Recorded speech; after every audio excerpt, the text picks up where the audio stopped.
Siya nga pala si Hilario, at minahal ako ng dalawang babaeng labis akong minamahal, si Gen. Remedios Santos, ang pinakamayamang babae sa lungsod ng Maynila, at si Daluguro Aurora Liwanag, isang kilalang siyentipiko sa buong mundo. Hindi nila nakakalimutan ang halik sa umaga at ang paalam sa gabi, ngunit sila mismo ang paulit-ulit na nanakit sa akin dahil sa isang bagong praktikante. Nagpasya akong lisanin ang mundong ito nang hindi nila nalalaman. Hiniling ko sa sistema na payagan akong umalis sa mundong ito. Tumugon ang sistema, ang iyong kahilingan ay naaprubahan. Pagkatapos ng 15 araw, aalis ka sa kaganapang ito. Dahil sa iyong natatanging pagganap, pinapayagan kang magdala ng dalawang bagay kapag bumalik ka sa iyong orihinal na mundo. Nang walang pag-aalinlangan, ginawa ko ang aking pagpili. Nagpasya akong dalhin ang kayamanan ni Ian Santos at ang talino ni Daluguro Liwanag. Nilagdaan ang kontrata at nagsimula ang 15 araw na countdown sa screen. Iminulat ko ang aking mga mata at tumingin sa litrato ng aming tatlo sa dingding, bahagyang nagtataka. Kami ni Ian Santos at Daluguro Liwanag ay magkaibigan mula pagkabata.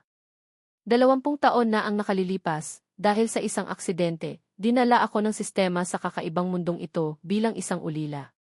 Hiniling sa akin ng sistema na lupigin ang dalawang babae at sabay silang mahalin ako upang makabalik ako sa aking dating mundo. Sa huli, pinili ko ang dalawang babae na kapwa-ulila sa akin. Sa simula, gusto ko lang silang lapitan para matapos ang misyon, ngunit pagkatapos ay kaming tatlo, na nasa parehong sitwasyon, ay nagtulungan. Unti-unti akong nagkaroon ng tunay na damdamin at sinubukan kong tratuhin sila ng mabuti. Sa aming ampunan, pinapahirapan ang mga bata, isang beses lang kumakain sa isang araw. Ibinahagi ko ang aking rasyon sa kanila at tubig lang ang ininom namin. Magkasama kaming pumasa sa isang nangungunang unibersidad. Kaming tatlo ay nagtrabaho buong araw at gabi sa panahon ng bakasyon sa tag-init, ngunit ang perang kinita namin ay sapat lamang para sa matrikula ng dalawa sa amin. Kusang loob akong bumitaw para makapagpatuloy sila sa pag-aaral. Nang maaksidente kaming tatlo, wala akong pag-aalinlangan na sumugod para protektahan sila, tinanggap ang malalang pinsala para iligtas ang kanilang buhay. Nang araw na iyon, ang emosyon ng dalawa sa kanila ay umabot sa pinakamataas na punto. Ipinabatid sa akin ng sistema na lubos na nila akong minahal. Nakumpleto na ang misyon at nakatanggap ako ng malaking bilang ng mga puntos ng gantimpala. Maaari akong pumili na umalis, ngunit hindi ko piniling umalis dahil si Ian Santos at Daluguro Liwanag ay nasa pinakamababang punto ng kanilang buhay. Nabigo ang isa sa negosyo at ang isa naman ay nag-aalala dahil walang pag-unlad ang kanyang akademikong pananaliksik. Hindi mabilang na gabi silang nagpupuyat at ang pinakamadalas nilang ginagawa ay yakapin ako at humingi ng kaaliwan. Ang pinakamadalas nilang inuulit ay, ikaw na lang ang mayroon ako, huwag mo akong iwan. Sa loob ng maraming taon, nakita ko silang naghihirap at hindi ko maisip kung ano ang mangyayari sa kanila kung aalis ako sa oras na ito. Kaya, ipinagpaliban ko ang pag-alis at ginamit ang lahat ng puntos na naipon ko sa mga nakaraang taon para palitan ng mga oportunidad sa negosyo para kay Ian Santos at katalinuhan para kay Daluguro Liwanag. Pagkalipas lamang ng isang taon, nagbago ng husto ang buhay ng dalawa sa kanila. Mabilis na naging pinakamayamang bilyonaryo sa mundo si Ian Santos, na nangunguna sa listahan ng Forbes, at nakakuha ng Nobel Prize si Daluguro Liwanag, na naging isang henyong siyentipiko na hinahangaan ng maraming tao. Ang mga pangarap ng dalawang kaibigan mula pagkabata ay natupad. Dapat sana ay isang perpektong pagtatapos ito, ngunit hindi nagtatapos doon ang kwento. Isang buwan na ang nakalipas, isang bagong graduate na intern na nagngangalang Gregorio silang ang dumating upang magtrabaho sa aking studio. Dahil bata pa siya at mahirap ang kalagayan, madalas ko siyang isinasama at inaalagaan. Unti-unti siyang nakilala ni Ian Santos at Daluguro Liwanag. Hindi ko alam kung kailan nagsimulang magbigay ng espesyal na pabor si Ian Santos at Daluguro Liwanag kay Gregorio. Sa simula, ito ay maliliit na bagay, tulad ng pagbibigay ng espesyal na pansin sa panlasa ni Gregorio kapag kumakain, pag-order ng isang buong mesa ng pagkaing dagat, ngunit nakalimutan na ako ay allergic sa pagkaing dagat o sa aking kaarawan. Iniwan nila ako upang alagaan si Gregorio na nagkasakit. Kahit ang regalong dapat sana ay para sa akin, ay ibinigay sa kanya nang sabihin niyang gusto niya ito. Ang maliliit na bagay na tulad nito ay lalong dumarami. Tahimik ko na lang itong tiniis hanggang ngayong gabi. Sa aking birthday party, sinadya akong hinila ni Gregorio sa ilalim ng chandelier at sinabi ang mga salitang hindi malinaw. Hindi ko maintindihan ang kanyang layunin at akmang aalis na nang pigilan ako ni Gregorio. Sa sandaling iyon, bumagsak ang chandelier sa aking ulo. Sabay na pinili ni Nagien, Santos at Daluguro liwanag na iligtas si Gregorio. Iniwan akong tamaan ng chandelier at magdugo. Malubha akong nasugatan at hindi lamang sila hindi nag-alala, kundi sinisipan nila ako kung bakit ko dinala si Gregorio sa isang mapanganib na lugar kung sinasadya ko bang saktan siya. Tiniis ko ang sakit at ipinaliwanag ang dahilan, ngunit kumunot ang kanilang mga noo at ipinagtanggol si Gregorio. Ibig mong sabihin, sinadya ni Gregorio na ayusin ito para saktan ka? Mabait si Gregorio, paano siya makakagawa ng ganitong kalupitan? Bakit mo siya pinagbibintangan? Nang makita ko ang dalawang taong ito, na nakaranas na ng maraming pagsubok kasama ko, ay nakatayo na ngayon sa panig na salungat sa akin, tumawa ako hanggang pumula ang aking mga mata. Hindi ako nakipagtalo. Nag-iisa akong umuwi na puno ng dugo para gamutin ang aking mga sugat, pagkatapos ay tinawag ko ang sistema. Gusto kong umalis sa mundong ito at dalhin ang lahat ng ibinigay ko sa kanila. Gusto kong malaman kung kapag nawala sa kanila ang kanilang kasalukuyang kayamanan, katayuan, katanyagan at talino, titingnan pa ba sila ni Gregorio na itinuturing nilang dalisay at mabait? Yumuko ako at tumingin sa aso. Hindi ko alam kung kailan ito tumakbo. Ang asong ito ay regalo sa akin ni Nagien, Santos at Daluguro liwanag 2 taon na ang nakalipas. Ngayon, malapit na akong umalis sa mundong ito at ang atensyon ni Nagien, Santos at Daluguro liwanag ay nakatuon kay Gregorio. Kailangan kong ayusin ang isang bagong tahanan para sa aso para makapanatag ako. Kinabukasan, tumawag ako sa isang organisasyon ng pangangalaga sa alagang hayop at nakipag-appointment na dalhin ang aso doon ngayon para maghintay na ampunin ng bagong may-ari. Pagkatapos kumain ng almusal, niyakap ko ang aso at lumabas. Tapos na ang mga formalidad at hapon na nang makabalik ako. Bago pa man ako makapasok sa pinto, narinig ko na ang ingay mula sa sala. Hindi ko alam kung ano ang sinabi ni Nagien, Santos at Daluguro liwanag kay Gregorio na nawala sa loob ng ilang araw at nagpatawa sa kanya. Nang itulak ko ang pinto, biglang tumahimik ang lahat. Sabay-sabay silang tumingin sa akin, nakangiti pa rin sa kanilang mga mukha. Pagkatapos ng isang sandali ng katahimikan, nagtanong si Ken, Santos na parang walang nangyari, saan ka nagpunta, Hilario at bakit ka ginabi? Nagtanong naman si Daluguro liwanag tungkol sa anomalya na napansin niya pagkapasok ko, nasaan ang aso. Bakit ko ito hindi nakikita? Bahagyang may sakit. Dinala ko ito sa isang veterinaryo, basta ko na lang sinabi at akmang aakyat na nang pigilan ako ni Gregorio na may inosenteng hitsura. Kuya Hilario, hindi ligtas ang bahay ko kamakailan. Nag-aalala sina Ate Remedios at Ate Aurora tungkol sa aking kaligtasan, kaya sinabi nila sa akin na lumipat dito pansamantala. Hindi ako nagulat na dinala nila si Gregorio dito nang hindi nagtatanong sa akin. Bago pa man ako makapagsalita, nagmamalaki na si Gregorio. Sinabi ko na gusto ko ang silid-tulugan na may sikat ng araw. Nang marinig ito ni na Ate Remedios at Ate Aurora, ipinilit nila na tumira ako sa master bedroom, kaya tinawagan namin ang mga tao para ilipat ang iyong mga gamit sa sala. Iniling ko ang aking ulo at tumingin walang sinabi. Nang makita ito, agad na humarang si Ken Santos sa harap ni Gregorio. Ilang araw lang dito si Gregorio, maging mapagbigay ka naman. Bukod dito, mali ang ginawa mo kagabi at hindi ka pa namin pinagsasabihan. Nagsalita na si Ken Santos, kaya hindi nagpahuli si Daluguro liwanag at pinayuhan din, ang paglipat ni Gregorio ay desisyon namin ni Remedios at ang silid ay iniutos din namin sa mga tao na ilipat. Kung galit ka talaga, sisihin mo na lang kami, wag mo siyang apihin. Nang marinig ito, hindi nagpatalo si Gregorio at bumalik para protektahan ang dalawang babae. Hindi naman iyon, Kuya Hilario. Huwag mong sisihin sina Ate Remedios at Ate Aurora. Kung galit ka talaga, sisihin mo na lang ako. Kaya kong tiisin ang anumang pananakit o pananakit. Nang makita ko silang tatlo na nagtatalo para aminin ang kasalanan, nakakatawa na lang ako.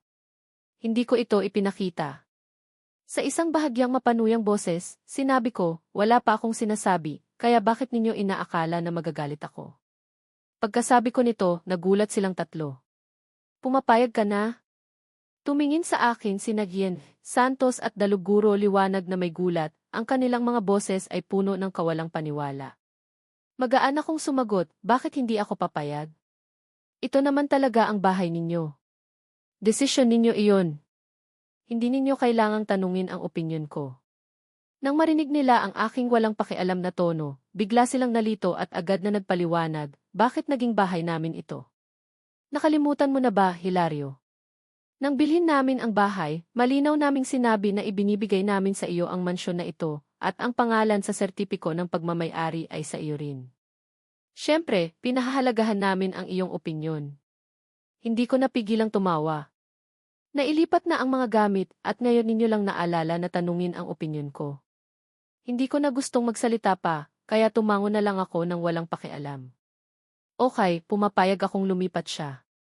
Okay na ba iyon? Nagkatinginan si Gian, Santos at Daluguro liwanag, parehong nakikita ang pagkalito sa mga mata ng isa't isa. Hindi na ako nag-alala pa, kaya tumalikod ako at bumalik sa sala. Tumingin ako sa mga gamit na nakasalansan sa sofa, hindi man lang ako kumurap at dumaan na parang hindi ko ito nakikita. Kahit na ang dalawang babaeng ito ay hindi na kailangan, ano pa kaya ang isang silid tulugan? Pagkatapos kong maligo, natulog ako. Kinabukasan, nagising ako sa oras para pumasok sa trabaho, ngunit paglabas ko sa pinto, nakita ko sina Gian, Santos at Daluguro liwanag. Tila sinasadya nilang naghihintay sa akin. Nang makita nila akong lumabas, agad nila akong pinalibutan. Sa kanilang mga kamay, mayroon silang isang regalo na maingat na nakabalot. Hilario, alam namin na hindi ka masyadong masaya sa mga nakaraang araw. Wala kaming ibang intensyon. Nagkataon lang na nakikita namin ang anino mo kay Gregorio. Tuwing nakikita namin siya, hindi namin maiwasang alalahanin ang mga paghihirap na pinagdaanan mo dati. Dalisay at mabait din siya tulad mo, kaya nagbibigay kami ng espesyal na pansin. Tumawa ako. Santos, kung hindi ka ang pinakamayamang bilyonaryo sa mundo, at Daluguro liwanag, kung hindi ka isang sikat na propesor, kung tatlong ulila pa rin tayo tulad ng dati, sa tingin inyo didikit pa rin ba siya sa inyo tulad ng dati? Narinig ni Gian, Santos at Daluguro liwanag ang panunuya sa aking mga salita. Nanlamig ang kanilang mga mukha, at ang kanilang mga boses ay puno ng pagkadismaya. Hindi siya ang uri ng taong nagmamahal sa pera. Hilario, bakit ka naghusga? Tama, siya ay mula sa isang ordinaryong pamilya. Paano niya tayo hahamakin? Nang marinig ang kanilang matatag na tono, hindi ko na gustong mag-aksaya pa ng salita. Basta ko na lang inilagay ang regalo sa kabinet sa pasilyo at tumalikod papunta sa garahe. Tama kayo, makitid ang isip ko. Binuksan ko ang pinto ng kotse. Pagkatapos kong isuot ang seatbelt, biglang bumukas ang pinto sa upuan sa gilid. Umupo si Gregorio at nakangiting bumati sa akin. Kuya Hilario, bakit ang bilis mong umalis? Halos hindi kita maabutan. Nag-iisa ka bang papasok sa trabaho ngayon? Hindi ka ba ihatid ni na Ate Remedios at Ate Aurora? Gusto ba talaga nila akong ihatid? Ayaw kong masyadong umasa sa kanila kaya tumanggi ako. Samahan mo ako kahit saglit, tinatamad kong baliwalain siya. Pagpasok ko ng susi sa ignition, ayaw tumigil ni Gregorio. Diretso siyang sumakay at umupo sa upuan ng pasahero, na walang pakialam sa panganib. Narinig ko na binigyan ka nila ng regalo ngayon, di ba? Ang bait nila sa iyo. Sana mayroon din akong dalawang kaibigan mula pagkabata na nagmamahal sa akin tulad nito. Nagkunwari akong hindi nakikinig, ang aking mga mata ay nakatuon sa harap. Ang aking pagwawalang bahala ay nagpainis kay Gregorio, ngunit tila naisip niya ang isang bagay. Inilapit niya ang kanyang telepono sa aking mga mata. Ah, tama, Kuya Hilario. Nakita mo na ba ang aking mga post ngayon? Sinulyapan ko ang screen at nakita ang isang tumpok ng mga larawan ng mga kahon ng regalo at isang sipi na puno ng pagyayabang. Ang daming regalo sa akin ng dalawang magagandang babae, hindi ko na ito maubos. Ang kwintas at relo lang na ito ang hindi ko gusto. Ang pangit naman, mas maganda pa sigurong ipakain sa aso. Ngayon, ang mga regalong ibinigay sa akin ni Gian, Santos at Daluguro liwanag ay ang kwintas at relo. Kaya mula sa umaga, nagsimula na ang isang drama. Gusto nilang sabihin na ang mga regalong ibinigay nila sa akin ay ang mga bagay na hindi niya gusto. Sa wakas ay naintindihan ko ang maliit na motibo ni Gregorio.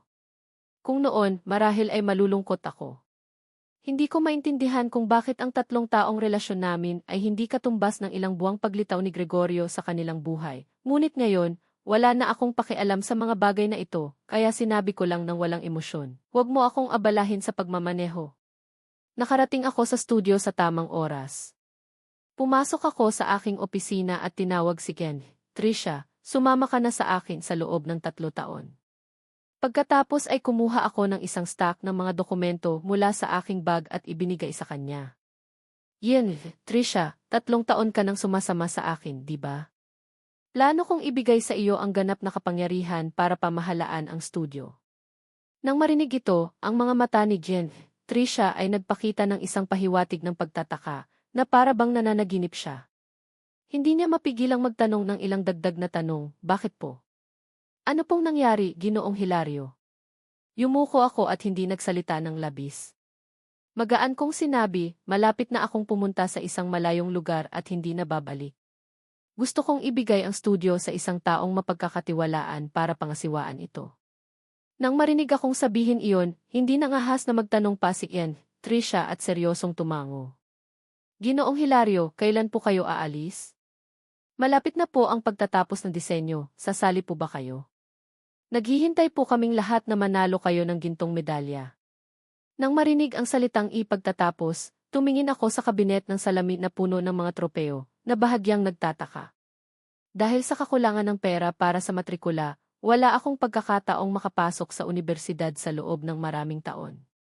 Sa isang banda, nagtatrabaho ako para suportahan ang aming 3. Sa kabilang banda, naghahanap ako ng mga kurso ng paaralan ng disenyo. Ako mismo ang nag-aral ng mga kurso ng disenyo sa pamamagitan ng lihim na pagdalo sa mga klase. Sa mga nakaraang taon, sa pamamagitan ng mga natatanging gawa at mabuting reputasyon, nagkaroon ako ng pangalan sa industriya at binuksan ang aking sariling studio. Nanalo na rin ako ng lahat ng uri ng malaki at maliliit na premyo.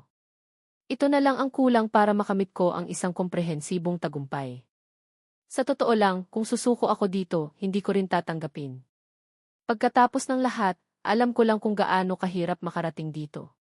Kaya, sa ilalim ng mapanabik na pag-asa ng mga kabataan, determinado pa rin akong sumali sa pagtatapos.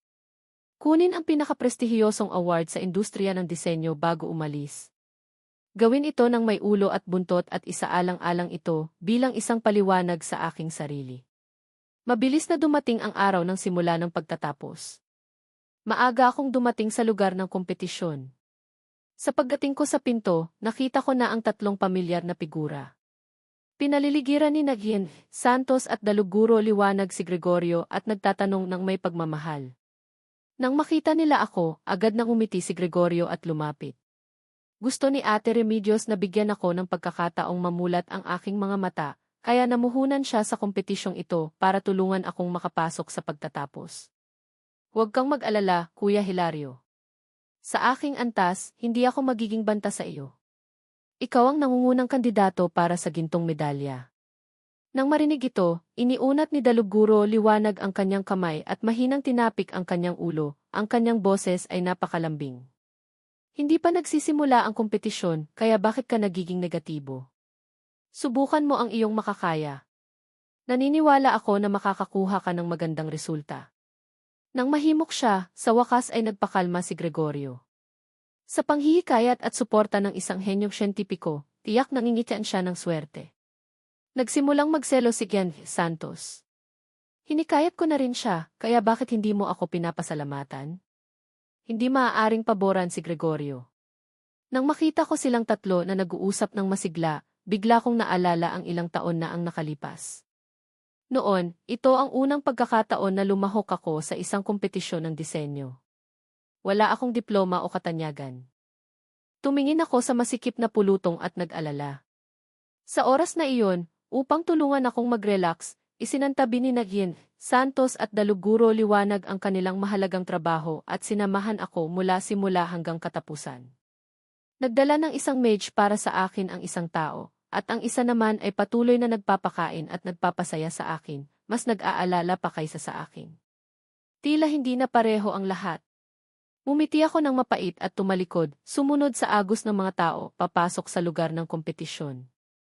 Pagkatapos ng 5 oras ng kompetisyon, niligpit ko ang aking mga gamit at mag-isang sumakay ng taxi pa uwi. Pagkaraan ng 3 araw, inihayag ang mga resulta ng kompetisyon. Agad na tumawag si Tricia upang ipaalam sa akin ang mga resulta. Ginoong Hilario, ang unang gantimpala sa kompetisyong ito ay ang iyong obra. Sa mga araw na ito, dahil sa pagtatapos, halos hindi ako nakatulog sa gabi, pinaghirapan ko ang aking puso at kaluluwa. Mabuti na lang at sulit ang pagsisikap sa wakas. Nang marinig ko ang resulta na ito, aakma na sana akong huminga ng maluwag nang marinig kong nagsasalita si Tricia. Ngunit ngayon ay nagkakaproblema ang obrang ito. Natuklasan ng organisasyon na may 2 magkaparehong gawa. Pinaghihinalaan na may isang taong nangungopya. Ang isa ay mailagda mo at ang isa naman ay mailagda ni Gregorio Silang. Dahil maraming kang tagahanga, nagiging maingay ito online. Kumunot ang noo ko.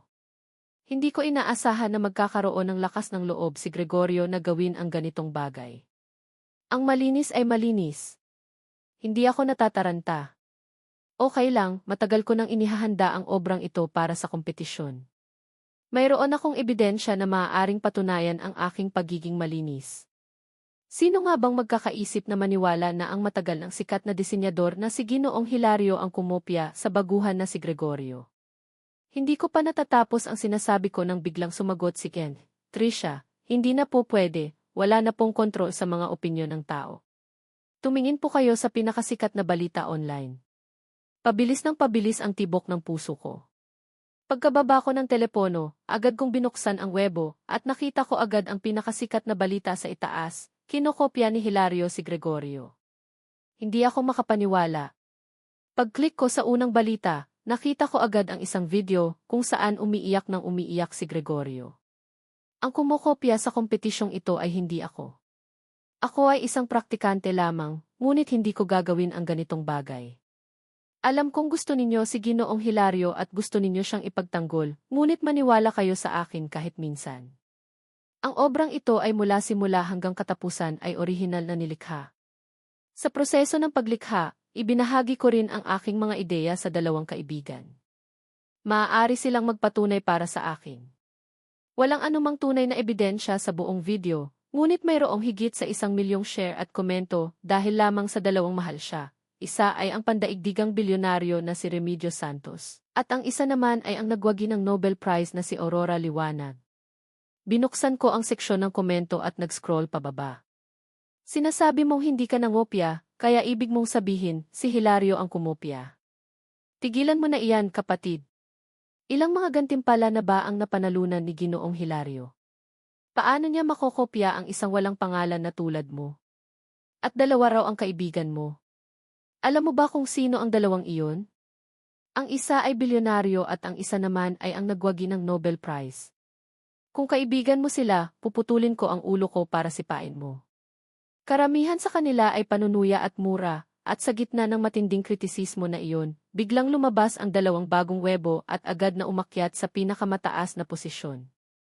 Ang isa ay mula kay Remedios Santos, na ibinahagi ang video na ito at nagkomento, maaari kong patunayan na hindi nangopya si Gregorio. Ang isa naman ay mula kay Aurora Liwanag, direktang pin ang video sa itaas ng pahina. Nakita ko ang draft ng obrang ito bago ang kompetisyon. Talagang hindi nangopya si Gregorio. Ilang segundo ang lumipas, biglang nagyelo ang buong pahina. Nakita ko ang mainit na balita na nagngangalang sa akin, biglang nagdagdag ng salitang iniulat sa harap nito. Tumayo pa sila upang magpatunay para kay Gregorio na hindi nangopya. Kaya sa mata ng publiko, ito ay katumbas ng katibayan na kinopya ko. Sa ilang sandali, ang mga pribadong mensahe ng webo, mga text message, at mga notification ay baliw na tumatalon. Sa simula, mayroong nagtanong kung talagang ako ang kumopya, at pagkatapos ay ang mga komento ay lalong naging hindi maganda. Unti-unti silang naging mga insulto na lalong nagiging labis. Nang makita ko ang mga mensaheng ito, hindi ko na napigilan ang sarili ko. Nanginginig ang mga kamay ko habang nagpo-post ng bagong webo na mayroon lamang 5 salita, hindi ako nangopya. Sa loob ng ilang segundo, ang webo na ito ay binaha ng libu-libong mga komento. Sinasabi mong hindi ka nangopya. Sa tingin mo nagsisinungaling si Professor Aurora? Nagwagi siya ng Nobel Prize, paano siya magsisinungaling? Sa yaman at reputasyon nilang daan-daang bilyon, bakit kailangan nilang apihin ang isang disenyador na mayroon lamang ilang daang libong tagahanga tulad mo? Isa kang sikat na disenyador na kumopya sa isang walang pangalan. Hindi ka ba nahihiya? Dati akong naniniwala sa iyo. Ito ay isang sampal sa mukha. Hilario, umalis ka sa mundo ng disenyo. Ang mga tagahanga ng dalawa sa kanila at hindi mabilang na mga tagalabas ay sumugod at pinigilan ang maliit na paliwanag ng natitirang tagahanga ko. Batay lamang sa suporta ni Remedios Santos at Aurora Liwanag, sa isang iglap, ang sitwasyon ng dalawang panig ay ganap na binaligtad. Wala pang opisyal na anunsyo, buong network na ang nagpasya na ang kaso ng pagkopya. Nagkakaisang pinuri ng lahat ang talento ng batang si Gregorio. Sa ilalim ng presyon ng opinyon ng publiko, naglabas ng pahayag ang organisasyon ng kompetisyon ng disenyo na kinukumpirma na ang nagwagi ng gintong medalya sa pagtatapos na ito ay si Gregorio, at wala akong pangalan sa buong listahan. Nang mailabas ang pahayag, pumutok ang aking telepono dahil sa mga tawag.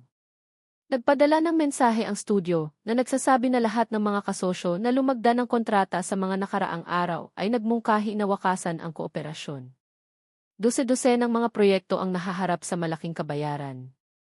Ang studio ay nakaharap sa panganib ng pagbuwag. Ang biglaang kalamidad na ito ay nag-iwan sa akin na walang laman ang utak. Hindi ko inaasahan na ang mga bagay ay magkakaroon ng ganitong pag-unlad. Itinapon ko ang telepono na hindi na magagamit at tumakbo pababa. Gumamit ako ng landline upang makipag-ugnayan kay Aurora Liwanag na gustong magtanong kung bakit niya ginawa ito. Napakatagal bago sagutin ang telepono. Sa harap ng aking naghihinalang tanong, sumagot lamang si Aurora Liwanag, si Gregorio ay dalisay at mabait. Hindi niya kayang gawin ang ganitong bagay. Pagkatapos ay ibinaba niya ang telepono. Nang marinig ko ang tunog ng pagputol sa telepono, naramdaman ko na may bumigat sa puso ko, na napakahirap huminga. Hinigpitan ko ang aking kamay at binuksan ito, pagkatapos ay dinyal ang isa pang numero at tinawagan ito. Bago pa man ako makapagsalita, nagmamadaling sinabi ni Remedios Santos, alam kong tinawagan mo ako upang tanungin kung ano ang nangyari. Hindi mahalaga sa akin kung sino ang kumopya. Si Gregorio ay nagsisimula pa lamang sa kanyang karera at gustong maging isang disenyador. Malayo pa ang kanyang lalakbayin at ayaw kong masira ang kanyang kinabukasan, kaya kailangan kong panigan siya. Nang marinig ko ang sinabing ito, naramdaman ko na sasabog ang buong dibdib ko. Hindi ba ninyo talaga alam ang katotohanan? Sa sitwasyon na hindi alam ang katotohanan, bakit ninyo siya ipinagtatanggol? Hindi maaaring masira ang kanyang kinabukasan. Paano naman ako? Alam ninyo ba kung ano ang isinuko ko para makarating sa kinalalagyan ko ngayon? Hindi ako nakapag-aral sa unibersidad at walang suporta. Gumigising ako araw-araw at gumuguhit hanggang hating gabi para lamang makakuha ng mga nagawa tulad ng mga ngayon, ngunit dahil lamang sa ilang kaswal na salita mula sa inyo, ang lahat ay nawalan ng saysay. Hindi ba't sinabi ninyo na susuportahan ninyo ang aking pangarap magpakailanman? Ito ba ang paraan ninyo ng pagsuporta? Napakatagal ng katahimikan sa kabilang dulo, pagkatapos ay mayroong kawalan ng kakayahan at pagod na boses ni Remedios Santos. Hilario, mayroon ka pa ring Remedios at Aurora. Binaba ko ang telepono at bumagsak sa sofa. Tumitingin sa kalangitan na unti-unting dumidilim sa labas ng bintana, lumubog na ang araw. Ganap na nagtapos ang aking buhay. Sa mga sumunod na araw, sunod-sunod na naglabas ng mga pahayag ang mga organisasyon sa industriya na nag-aanunsyo ng pagwawakas ng kooperasyon sa aking studio. Sa loob lamang ng isang gabi, ang nangungunang studio sa industriya na dating umuunlad at nakakaakit ng mga pamumuhunan ay nawala ng walang anumang natitira. Ang matagal ng pagsisikap ko ay biglang naging wala. Ayaw kong tanggapin ang katotohanan ito, ngunit kailangan kong tiisin ito. Nagpumilit ako at humanap ng maraming relasyon, at sa wakas ay nalutas ang problema ng mga proyekto upang hindi masangkot ang mga empleyado. Ipinahayag ko ang pagbuwag ng studio at pagkatapos ay ginamit ang pera na naipon ko sa mga nakaraang taon upang magbayad sa lahat. Hanggang sa umalis ang huling tao, nag-iisa akong nakatayo sa walang lamang silid, tumitingin sa paligid. Dito ako dumating ng mag-isa at aalis din ako ng mag-isa. Pinagtatawanan ko ang aking sarili. Ibinaba ko ang aking nabigong mga mata at hakbang-hakbang na umalis sa studio. Sa gitna ng plaza, ang malaking screen ay walang tigil na nagpapalabas ng pinakabagong mga balita gabi at araw. Itiningala ko at nakita ko agad ang live na eksena ng seremonya ng paggawad ng kompetisyon ng disenyo. Nakatayo sina Aurora Liwanag at Remedios Santos sa gitna ng entablado, maganda at kaaya-aya. Nakangiti silang tumitingin kay Gregorio, na maihawak ng mga bulaklak at nakatanggap ng pagbati mula sa libu-libong tao. Dahil sa dalawang mahahalagang panauhin sa paggawad, ang bilang ng mga manonood ng live sa kanang itaas na sulok ay umabot na sa milyon-milyon. Sa ilalim ng pansin ng hindi mabilang na mga tao, namula ang mga mata ni Gregorio at nahihirapang ipahayag ang kanyang mga iniisip nang tumanggap ng gantimpala. Bilang isang baguhan, ang makatanggap ng gantimpalang ito ay isang malaking karangalan. Sa simula, akala ko hindi ko na mababawi ang aking obra. Salamat kay Remedios at Professor Aurora. Salamat sa lahat.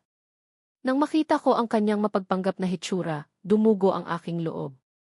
Sumakay ako ng sasakyan papunta sa pampang ng ilog.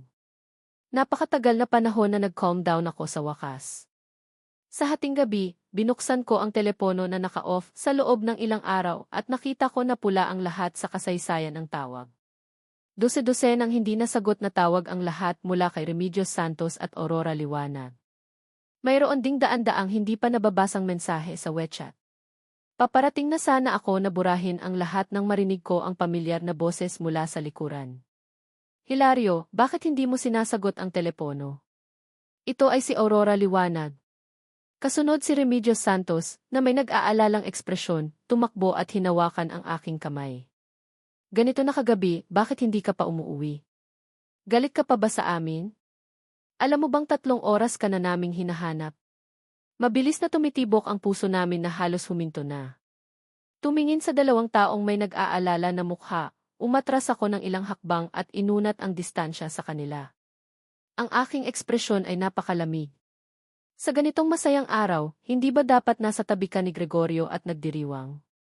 Nang makita ang aking pagtutol, bahagyang tumigil ang dalawa. Huminga ng malalim si Remedios Santos at ibinaba ang kanyang boses upang ipaliwanag ng ilang salita. Hilario, huwag ka nang magalit. Pakiramdam namin ay kahawig ka ni Gregorio, kaya mabait kami sa kanya. Kung mayroon kaming kakayahang protektahan ka noong panahong iyon, hindi ka sana nagdusa ng labis. Ang pagbabayad kay Gregorio ay pagbabayad sa iyo noong bata pa. Yun lang, huwag ka nang mag-isip ng kung ano-ano, okay? Nang makita ko na sinusubukan pa rin nilang ipaliwanag, ngumiti ako ng mapait. Nakatayo ako sa harapan nila, ngunit gusto pa rin nilang magbayad kay Gregorio. Napakalaking pagpapatawa. Kung gusto mong kaawaan ang isang tao, kaawaan mo. Huwag mo na akong isali pa. Hindi ako at si Gregorio ay parehong uri ng tao. Nang marinig nila akong tumanggi kay Gregorio, hindi na napigilan pa ni Remedios Santos at Aurora Liwanag ang kanilang sarili. Lumamig ang kanilang mga ekspresyon at sabay silang nagsalita upang ipagtanggol siya. Hilario, kung mayroon kang sama ng loob, maaari mo itong ibunton sa amin. Huwag mo siyang pahirapan. Praktikante pa lang siya. Narinig ko na ang mga salitang ito na nakakasawa na. Hindi ko na gustong makipag-away sa kanila. Itinaas ko ang aking kamay at humagilap ng taxi, pagkatapos ay sinabi ko ang pangalan ng hotel, ngunit ayaw pa ring bumitiw ang dalawa sa akin at sumunod sa kotse. Ipinilit ni Remedios Santos na sabihan ang driver na baguhin ang lokasyon, habang bumulong naman si Aurora Liwanag sa aking tainga. Hilario, alam namin na hindi ka masaya, kaya sinabihan na namin si Gregorio na umalis na. Pwede ka bang bumalik sa amin? Ngayon kung hindi ka babalik sa amin, kung saan ka pupunta, bibilhin namin ang gusali doon. Alam mong mayroon kaming kakayahang gawin iyon. Kahit saan ka pumunta, susundan ka namin. Wala na akong lakas para makipagtalo sa kanila. Ipinikit ko ang aking mga mapupulang mata at tumingin sa 7 araw na huling countdown sa screen ng system. Sabi nila kahit saan ako pumunta, susundan nila ako doon. Nakalulungkot na ang huling lugar na pupuntahan ko ay hindi na mahahanap ni Remedios Santos at Aurora Liwanag. Sa wakas, dinala pa rin kami ng taxi pabalik sa mansyon sa dalisdis ng bundok. Wala akong sinabi at direktang umakyat sa itaas papunta sa aking silid, na walang pakialam sa kanila.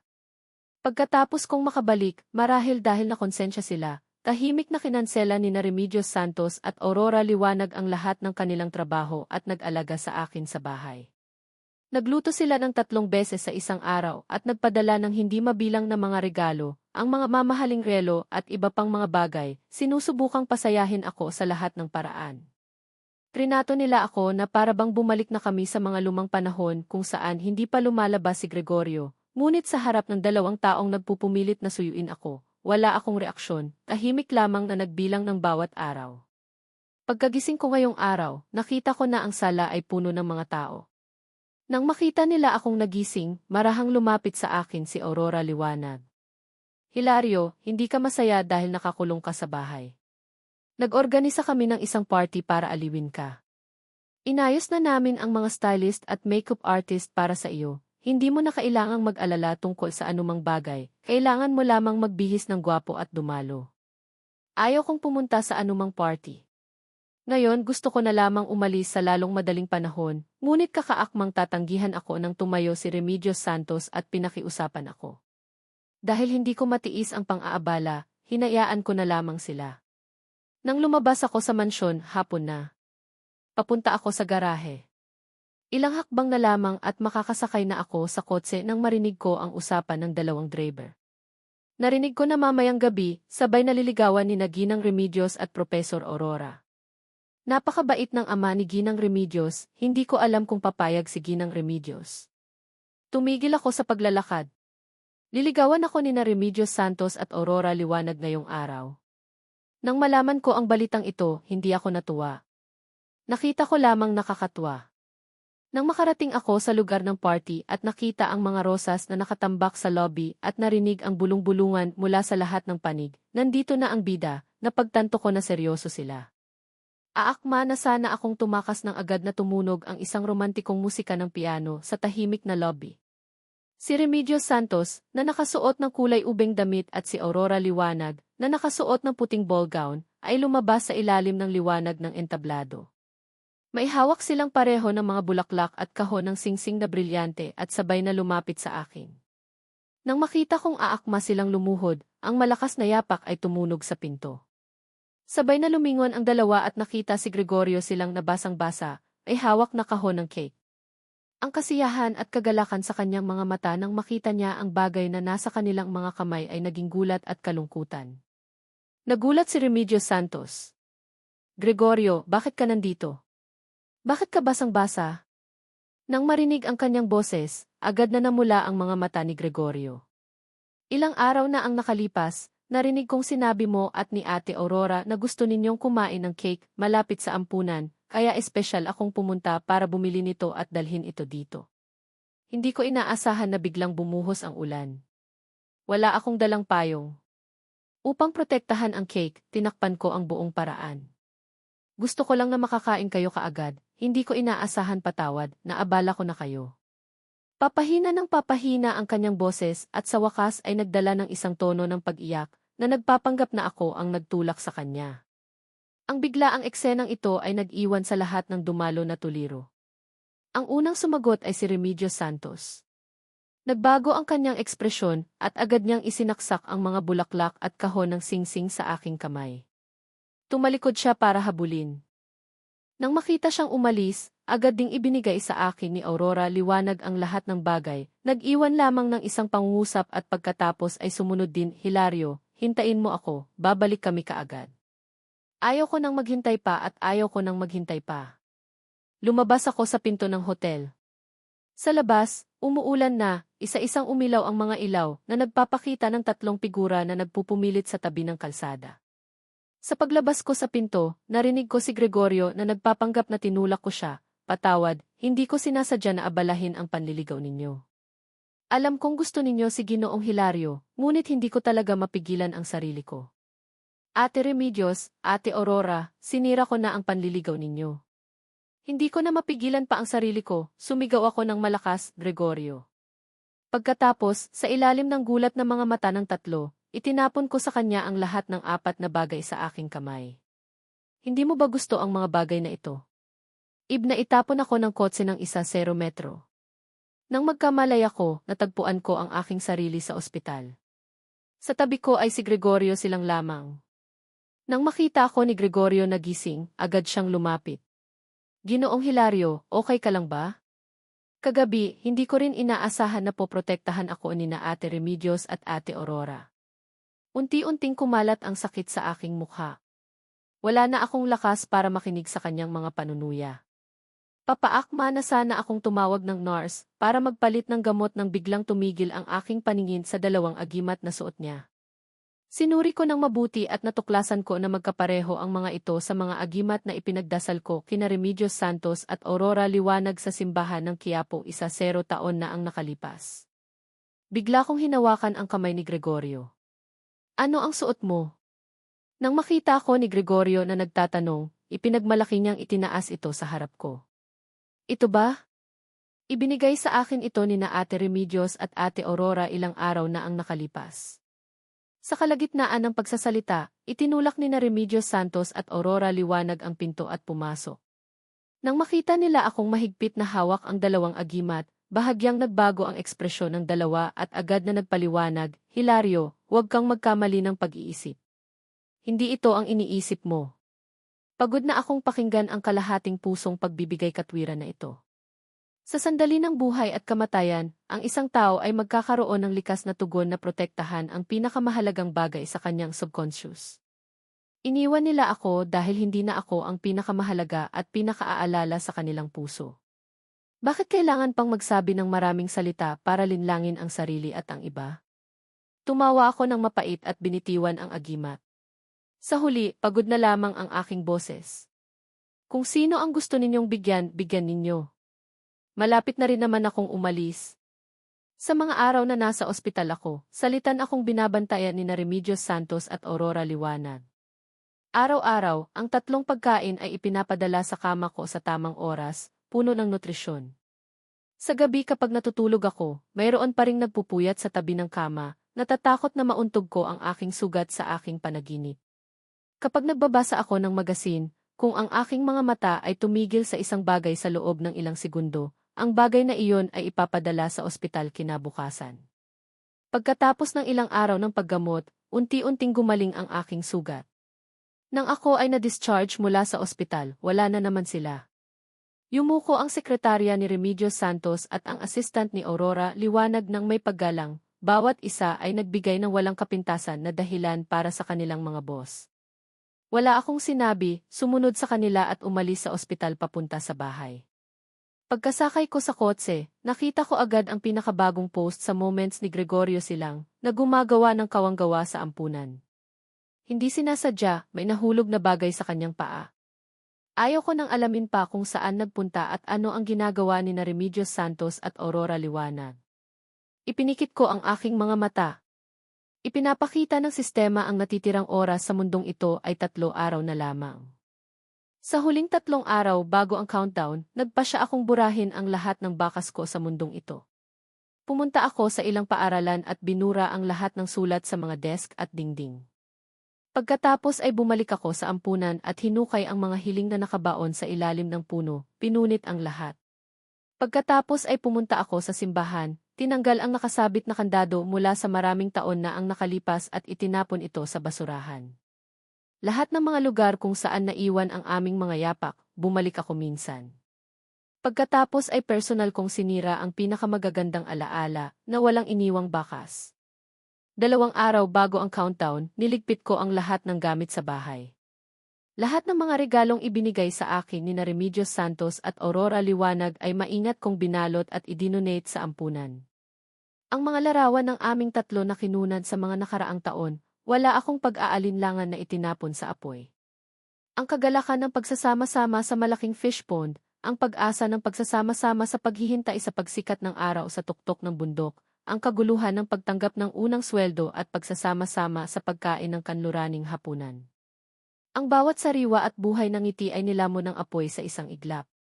Ang mga alaalang dating nagpatulo ng luha sa akin ay nawala sa ganoong paraan. Ang mansyon na naglalaman ng nakaraan ng aming 3 ay unti-unting naging walang laman.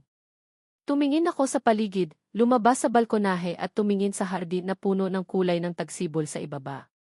Hindi ko maiwasan na maalala ang larawan ni Remedios Santos at Aurora Liwanag na abala sa hardin noong panahong iyon. Gustong-gusto ko ang mga gumagapang na rosas. Kaya personal nilang itinanim ang mga gumagapang na rosas sa bakuran para sa akin. Naaalala ko pa kung gaano kaganda ang sikat ng araw na iyon. Kaming tatlo ay nakatayo sa gitna ng mga gumagapang na rosas na namumukadkad. Gusto niyang magsalita, gusto kong tumawa. Ang hangin ay umihip sa tuktok ng puno at kumakanta ang mga ibon. Ngayon, ang mga gumagapang na rosas ay namumukadkad, ngunit ang kahulugan ay wala na. Ang mga bulaklak ay pareho pa rin pagkaraan ng 5 taon, ngunit ang mga tao ay nagbago.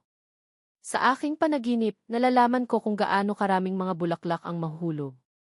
Umiti ako ng mapait, sinindihan ang fan sa aking kamay at pagkatapos ay itinapon ito. Ang mga sanga ng bulaklak na naglalaman ng pagmamahalan at pag-ibig ay natupok sa apoy. Sa huling araw bago ang countdown, tumawag ako sa kumpanya ng paglilinis para alisin ang lahat ng may kaugnayan sa akin. Pagkaalis ng lahat, binura ko ang lahat ng account at pagkatapos ay pinindot ang buton na factory reset sa aking telepono.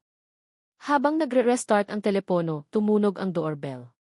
Tumayo ako at binuksan ang pinto. Ngumiti si Gregorio at bumati. Ginoong Hilario, ano ang ginagawa mo sa mga nakaraang araw? Bakit hindi kita makita saan man?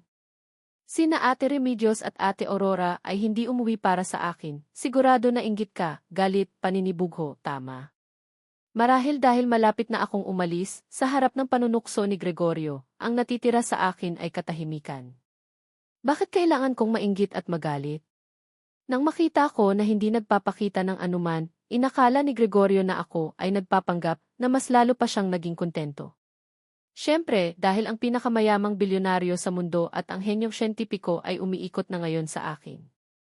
Bilyonaryo at henyo. Tumingin ako sa countdown na 15 minuto sa wakas, umiling ako. Malapit na itong mawala. Anong malapit nang mawala? Hindi naintindihan ni Gregorio ang mga salitang ito. Aakma na sana siyang magtanong nang hindi ko siya pinansin at tumalikod para umakyat sa itaas. Nang makita ang aking ekspresyon, isang hindi maipaliwanag na apoy ang sumiklab sa puso ni Gregorio. Papaakma na sana siyang habulin nang marinig niya ang yapak mula sa labas. Ang kanyang mga mata ay tumingin sa paligid-paligid at nagkaroon siya ng ideya sa kanyang puso. Humakbang pasulong si Gregorio, hinawakan ang aking kamay at nagpanggap na itinulak ko siya. Sa sandaling bumagsak siya sa lupa, itinulak ang pinto ng mansyon. Tumama ang noo ni Gregorio sa sulok ng mesa at bumuhos ang sariwang dugo. Agad na sumugod sina Remedios Santos at Aurora Liwanag. Ipinaliwanag na namin wala kaming pakialam kay Gregorio. Bakit mo siya sinasaktan muli? Nang marinig ang sabay na tanong ng dalawa, nanatiling kalmado ang aking ekspresyon. Sa isang mahinang boses, sinabi ko, kusa siyang nagpanggap na mahulog. Wala akong kinalaman doon. Sa halip na tanungin ako, bakit hindi ninyo siya tanungin kung bakit siya gumagawa ng gulo? Nang makita na ayaw kong aminin, agad na naging madilim ang ekspresyon ng dalawa. Palaging nasa ampunan si Gregorio nitong mga nakaraang araw, nag-aalaga ng mga bata at ginagawa ang lahat ng personal. Napakabait niya, at sinasabi mong siya ay nagpapanggap. Kung siya ay nagpapanggap, bakit kailangan niyang saktan ang kanyang sarili? Ano ang nakukuha niya? Malamig kong sinabi, ano ang kanyang nakukuha? Siyempre, nakakakuha siya ng pera ni Ginang Remedios, ang reputasyon ni Professor Aurora. Umiikot kayo pareho sa kanya. Remedios Santos, Aurora Liwanag, tinatanong ko kayo, kung wala kayong anuman, didikit pa rin ba siya sa inyo araw-araw tulad ng dati? Nang marinig ang mga salitang ito, agad na itinanggi ng dalawa. Ang kanilang mga boses ay napakatatag. Siyempre, gagawin niya. Hindi ganoon si Gregorio. Tumayo sa tabi ni Gregorio at nang marinig ito, agad siyang sumang-ayon sa sakit na daing. Wala na ring panahon para makipagtalo sa akin ang dalawa at sabay na siyang inalalayan palabas, iniwan ako na nakatingin sa kanilang papalayo na likod. Ngumiti ako, nagpapatawa. Remedios Santos, Aurora Liwanag, kung siya ba o hindi ang taong iyon, malalaman ninyo sa lalong madaling panahon. Nang sila ay tuluyang mawala, tumingin muli ako sa sofa. Doon ang dalawang telepono ni Remedios Santos at Aurora Liwanag. Dahil labis silang nag-aalala kay Gregorio, hindi man lamang nila dinala ang kanilang mga telepono. Kinuha ko ang kanilang mga telepono, inilagay ang password at direktang binura ang lahat ng aking larawan sa album. Mula ngayon, wala na ako sa kanilang mundo. Pagkatapos kong gawin ang lahat, umupo ako sa sofa, ipinikit ang aking mga mata at tinawagan ang sistema. Sistema, dalhin mo na ako sa bahay. Ang malamig at makina na boses ay umalinggaw sa sala. Sige, Panginoon. Lilisan na sa mundo. Dinadala ng sistema ang dalawang bagay na ipinangako sa iyo. Binabati kita, ang kayamanan ni Remedios Santos ay matagumpay na dinala. Binabati kita, ang karunungan ni Aurora Liwanag ay matagumpay na dinala. Pagkaraan ng 1 segundo, nawala ang tao sa silid. Ang sports car sa labas ng mansyon ay nawala rin. Pindutin ang buton na pause upang simulan muli. Si Aurora Liwanag na naglalambing kay Gregorio, at si Remedios Santos na nagmamaneho ay biglang nawala sa kanilang mga upuan at bumagsak sa kalsada. Nang kumalat ang pakiramdam ng sakit sa mga nerbiyos sa gitnang utak, unti-unti silang nagkamalay at tumingin sa paligid. Walang anuman at ang sports car ay biglang nawala. Natigilan silang tatlo sa lugar at nakita ang kawalang paniwala sa mga mata ng isa't isa. Hindi ba sila patungo sa ospital? Nasaan ang kotse? Bakit biglang nawala? Anong bagong uri ito ng supernatural na pangyayari? Sa ilalim ng takot na ito, nakalimutan ni Gregorio ang drama na ginawa niya. Sumandal siya gamit ang kanyang mga kamay at tumayo. Ano ba talaga ang nangyari? Ang tanong na ito ay ang puso ng kanilang tatlo, at ginising din ito sina Remedios Santos at Aurora Liwanag na nagulat. Nagkatinginan ang dalawa sa ere, at sa wakas, sabay silang tumingin kay Gregorio. Ang kalituhan sa kanilang mga mata ay unti-unting napalitan ng pagdududa. Gregorio, hindi ka ba nasaktan? Nang marinig ang nagulat na tono ni Aurora Liwanag, napagtanto lamang ni Gregorio na nagpakita siya ng butas. Nagmadali siyang nagpanggap na nahihilo at nagtatakip-takip sa lupa, mahinang nagsasabi, masakit. Ate Aurora, dalhin ninyo kami kaagad sa ospital. Ang unang sumagot ay si Remedios Santos. Tumayo siya at tumalikod para kumuha ng ibang kotse sa mansyon. Ang pagkawala ng kotse ay isang maliit na bagay. Maaari itong imbestigahan sa ibang pagkakataon. Ang pinakamahalaga ngayon ay ang kalusugan ni Gregorio, ngunit nang makarating siya sa harap ng mansyon, gustong gamitin ang kanyang fingerprint para buksan ang pinto, ngunit ang pinto ay tila nasira, na patuloy na naglalabas ng tunog ng babala. Sinubukan niya ito ng higit sa 10 beses, ngunit hindi pa rin niya mabuksan ito. Nawalan na ng pasensya si Remedios Santos at tinawagan ang dalawa. Nang marinig ito ni Aurora Liwanag, nagmadali siyang sinubukan ang kanyang fingerprint, ngunit hindi pa rin niya mabuksan ito. Pagkatapos ng maraming maling pagsubok, direktang ginulat nito ang seguridad ng distrito. Mahigit sa 10 tao ang sumugod para arestuhin sila na parang mga magnanakaw at dinala sila sa istasyon ng seguridad.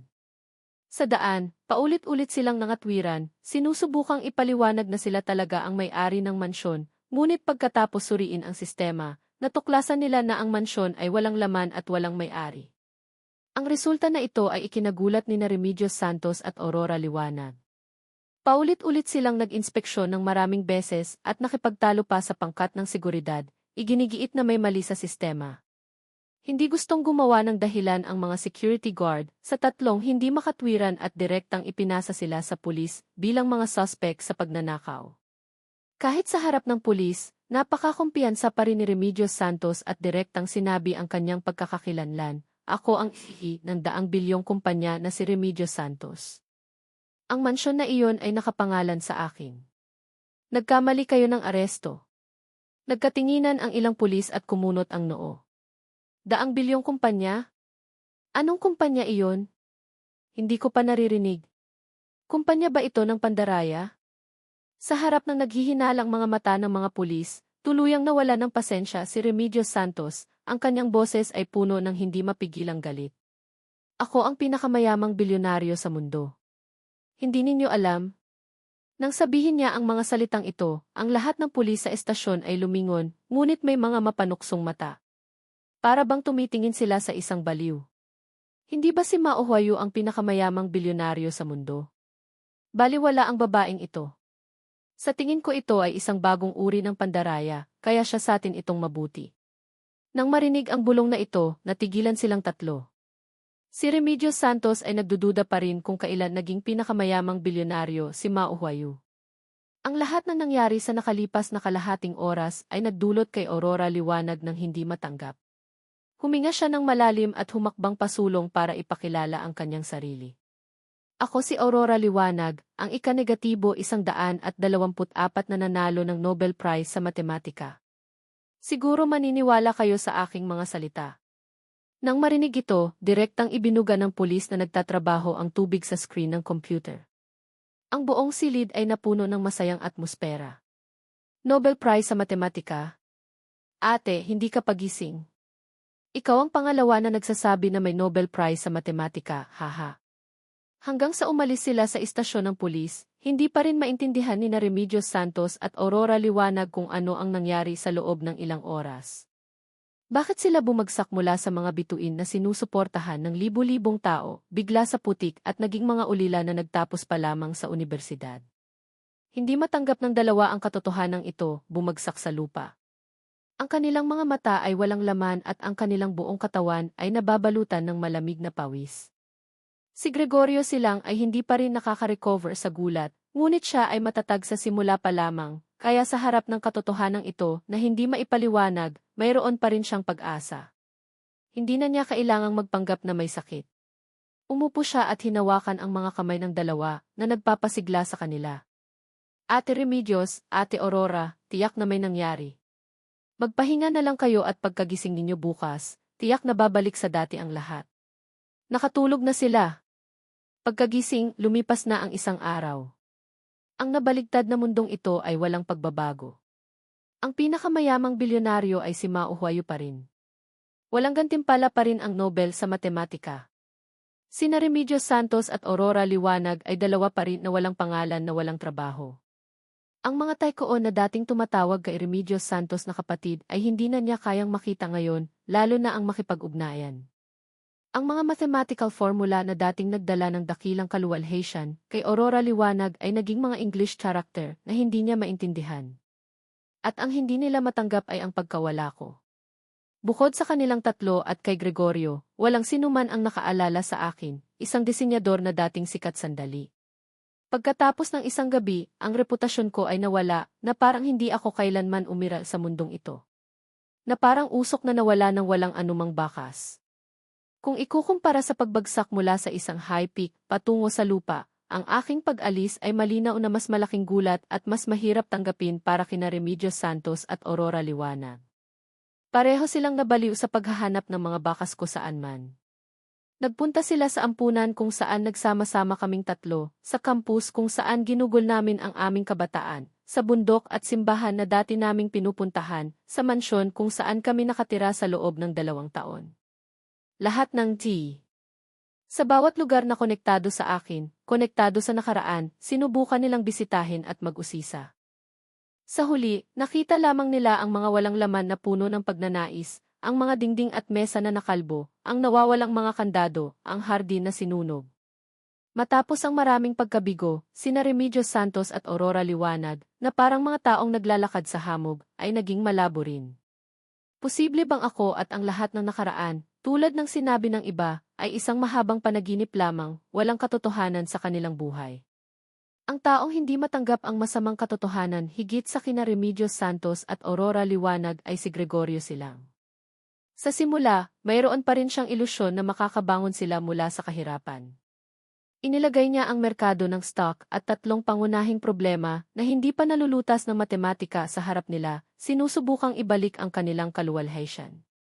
Ngunit sinampal siya ng katotohanan ng husto. Sa mga mata ng dalawa, walang kaluwalhatian, walang katapusang kalabuan lamang.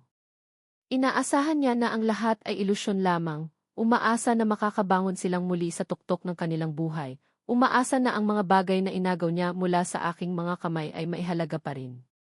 Ang katotohanan ay lahat ng nakita niya ay totoo. Wala rin silang paraan upang muling makuha ang kanilang mga nakaraang ari-arian at reputasyon. Ang mga bagay na inagaw niya mula sa aking mga kamay ay 2 mahihirap na babae lamang. Ang dalawang mahihirap na babaeng ito ay kumakain at umiinom sa kanya, ngunit lubos na umaasa sa akin, ang taong umalis sa hindi malamang dahilan. Talagang hindi matanggap ni Gregorio ang bagay na ito. Kung nakakatiis siya sa matinding limitasyon, hindi na kailangan pang magtiis. Matapos makumpirma na walang pag-asa na maibalik ang mga bagay sa dati, sa isang gabi, pinalayas ni Gregorio sina Remedios Santos at Aurora Liwanag sa bahay. Bago niya isara ang pinto, binuhos niya ang lahat ng sama ng loob na naipon sa kanyang puso sa mga nakaraang araw. Napakaswerte ko para makilala kayo. Hindi ninyo magawa ang anumang bagay, naubos ang pera na kinayod ko. Labis na ninyong naaalala si Hilario, kaya umalis kayo at hanapin siya. Tingnan ninyo kung gusto niya kayong tanggapin na dalawang walang silbi. Hanggang sa oras na ito, sa wakas ay naintindihan ni Remedios Santos at Aurora Liwanag na tama ang lahat ng sinabi ko. Talagang iba si Gregorio sa iniisip nila. Gusto niya lamang ang kanilang mga ari-arian at reputasyon, at kapag bumalik sila sa kalagayan ng mahihirap at hindi kayang magdala ng anumang benepisyo sa kanya, huhubarin niya ang kanyang pagpapanggap at ipapakita ang kanyang tunay na mukha. Ngunit wala silang dapat sisihin. Kung kailangan nilang magalit, maaari lamang nilang sisihin ang kanilang sarili sa hindi nakikita ng malinaw ang mga tao. Tumingin sa mga taong hindi nauunawaan. Ang dalawang babaeng palaboy na lubos na nawala ng lugar na titirhan ay nagpagala-gala sa kalsada. Ang kanilang buhok ay gusot na parang damo, ang kanilang mukha ay marumi, nakasuot ng kupas na damit at nakatsinelas. Ang buong katawan nila ay naglalabas ng madilim na aura, wala nang bakas ng dating pagiging mahusay. Hindi alam kung gaano nakatagal, nagdala ang dalawa ng kalahating bote ng alak na puti mula sa isang sto ng barbecue, umupo sa tabi ng ilog, humihikbi at tumitingin sa patuloy na agos ng tubig. Sa sandaling ito, naaalala ni Remedios Santos at Aurora Liwanag ang lalaking matagal nang walang balita. Nasaan na kaya si Hilario? Paano biglang nawala ang isang ordinaryong tao? Labis na namin siyang naaalala. Naaalala ko si Hilario na inaaliw kami na lilipas din ang lahat ng problema. Naaalala ko si Hilario na walang pag-aalinlangan na humaharang sa aming harapan. Naaalala ko ang mga araw na sinasamahan kami ni Hilario. Ang kirot ng paghihiwalay, ang kirot ng pananabik, ang biglaang paggising, na parang isang madilim na ulap na bumabalot sa mga kaluluwa ni Remedios Santos at Aurora Liwanag na mahirap tanggalin. Ang dalawa ay nabigo at maaari lamang humingi ng aliw sa alak, sinusubukang manhidhin ang kanilang mga nerbiyos. Ngunit nang lasing na sila, ang aking mukha ay lumitaw sa mga ulap at sa buwan, na lalong nagiging malinaw na nagdulot sa kanilang dalawa ng takot. Sa mundong ito, hindi rin nila kayang makilala kung ano ang totoo at ano ang hindi. Kinuha ni Aurora Liwanag ang telepono na nakita niya sa walang laman na mansyon at pinindot ang pamilyar na numero. Nang ikonekta ang telepono, may lumitaw pa rin na boses na mayroon sila sa kanilang pandinig. Siguro lasing na siya, hindi niya binaba ang telepono, ngunit nagsabi ng maraming kalokohan. Hilario, nasaan ka na? Bakit mo kami iniwan? Hindi ba sinabi mo na anuman ang mangyari, sasamahan mo kami? Bakit ka sumira sa iyong pangako?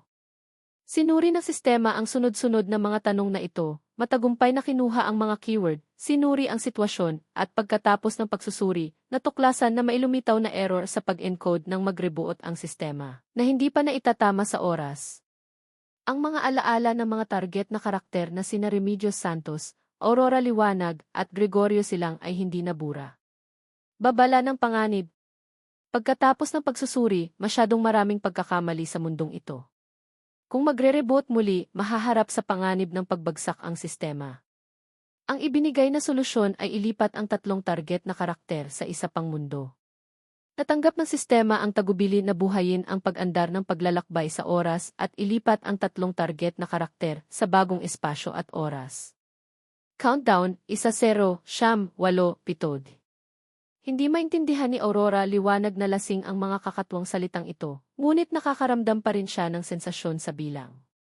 Nagsimula siyang bumilang, 6, 5, 4. Si Remedios Santos na katabi niya ay nahihilo rin. Nang marinig niya ito, sumali rin siya sa countdown. 3, 2, 1. Sa sandaling natapos ang tunog, dalawang puting ilaw ang sabay na sumilao sa walang laman na pampang ng ilog at sa madilim na silid. Hindi alam ng tatlong sangkot. Nang imulat ni Gregorio ang kanyang mga mata, tanghali na. Nakatulog siya ng 12 oras. Nagising siya na nahihilo pa rin. Sa wakas ay umalis siya sa kama. Habang nagsisipilyo, binuksan niya ang TikTok at nagpadala ng nakakagulat na balita. Ang anunsyo ng daang bilyong grupo, ang anunsyo ng karapatang kopya ng mga gawa ng mga sikat na martial arts master na si Jin Yong ay papasok sa industriya ng laro upang bumuo ng isang laro. Sa simula, walang pakialam si Gregorio, ngunit nang bumukas ang malamig na tubig sa kanyang bibig, ang kanyang mabagal na utak sa wakas ay gumising. Anong grupo? Ang daang bilyong grupo. Hindi ba ito ang negosyo na dating maluwalhati ni Remedios Santos at biglang nawala? Nananaginip ba siya? Pinukpok ni Gregorio ang kanyang mukha ng ilang beses nang hindi inilalagay ang tubig sa kanyang kamay. Kinuha niya ang kanyang telepono at muling binasa ang nakaraang balita hanggang sa marinig niya ng malinaw ang 4 na salitang daang bilyong grupo. Sa nakikita ang nagliliwanag na logo ng gusali na pamilyar sa screen, sa wakas ay natukoy niya na hindi ito isang panaginip. Sa mas tiyak, siguro ang mga nakaraang araw na iyon ay may mga kakatwang panaginip. Nariyan pa rin ang daang bilyong grupo at nariyan pa rin si Remedios Santos bilang mayamang presidente. Nariyan pa rin si Aurora Liwanag bilang magaling na scientist na iginagalang ng lahat. Hindi na rin niya kailangang mamuhay ng mahirap na nagtatrabaho ng maraming part-time na trabaho bawat araw. Sa pag-iisip nito, lalo pang nasasabik si Gregorio. Umikot siya sa lugar ng ilang beses. Masaya niyang ibinaba ang kanyang sipilyo at binuksan ang kanyang phonebook. Tinawagan niya si Remedios Santos. Pagkatapos ng isang mahabang ring, may lumabas sa aking tenga na isang mahinang boses. Sino ito? Ang boses ay napakainis. Kahit nung gabi pa lamang, sa pakikinig sa ngayon, naramdaman ni Gregorio na siya ay para bang nakikinig sa musika ng langit. Pinadali niya ang kanyang lalamunan at bawiin ang kanyang tono sa loob ng isang buwan. Malumanay siyang nagsalita, Ate Remedios, ako ito. Nandyan ba kayo sa bahay? Gusto ko kayong bisitahin. Kailangan ko bang magdala ng merienda? Napakatagal ng katahimikan sa kabilang dulo ng linya na inakala ni Gregorio na nakatulog na ang kabilang partido nang dumating ang bulong. Sa tabi ng ilog. Sa maagang umaga, hindi pa ako gising, paano ako mag-ehersisyo sa tabi ng ilog? Kaya naman sinuman ang kayang maging bilyonaryo, ang pagtitiyaga na ito at pagdidisiplina sa sarili. Panatilihin ang ganitong pag-iisip sa puso ko, nagmamadali akong kumuha ng pinakamahal na damit ko. Ayusin ko ang aking hairstyle. Kinakagat ko ang aking mga ngipin at ginugol ang huling daan-daang yuan upang mag-order ng 2 merienda mula sa isang western na kainan. Masaya akong nagtungo sa tabing ilog, ngunit pagkatapos kong maglakad sa kahabaan ng daanan ng tubig, hindi ko makita ang imahe ng kahit sino. Nang halos sumuko na ako, biglang kong nakita sa mga bato sa tabi ng tubig na 2 taong natutulog. Sa pagtingin mula sa malayo, para bang kina Remedios Santos at Aurora Liwanag. Ngunit bakit ang bersyon na hindi maayos at kalunos-lunos? Nasaan ang bilyonaryo at scientist? Nang bumalik sa mundo kung saan ako dati nakatira, unti-unting naging pamilyar sa pagiging billionaire at Nobel Prize ng Economist na naninirahan sa tabing bundok sa Hongyon na nakakuha ng malaking likas na tanawin ng Beijing. Kumakain ng merienda na hinahanda ng 5-star chef ng Michelin, pumapasok na may kasamang bodyguard, tumatanggap ng 70 degree na pagyuko sa kanino man nakasalamuha. Ang biglaang pagbabago sa buhay ay hindi ko maiwasang magbulalas. Kung babalik ang buhay ko, hinding-hindi ko gagawin ang ganoong katangahan. Masyado itong bobo. Sobrang bobo. Kung gagamitin ko na lang sana ang 20,000 puntos pagkatapos ng 20 taon ng pagsisikap at pagsasabuhay ng isang buhay na ang billionaire at scientist na kay ganda. Habang nilalabas ang pagsisisi ng nakaraan, hawak ko ang magasin sa pinansyal, nag-aaral sa pang-ekonomiyang sitwasyon. Uminom ang katulong ng cough at nagdala ng quote para sa report ng itinerary kahapon. Kahit na ang schedule ay busy, pakiramdam ko hindi ako pagod salamat sa mahusay na pagsasaayos nito. Bago simulan ang live broadcast biglang tumawag ang assistant report ang phone ko ay nakakuha ng kakatuwang mga pagtawag. Hindi ko na binaliwala ito at sinabihan ang assistant na palitan ang numero.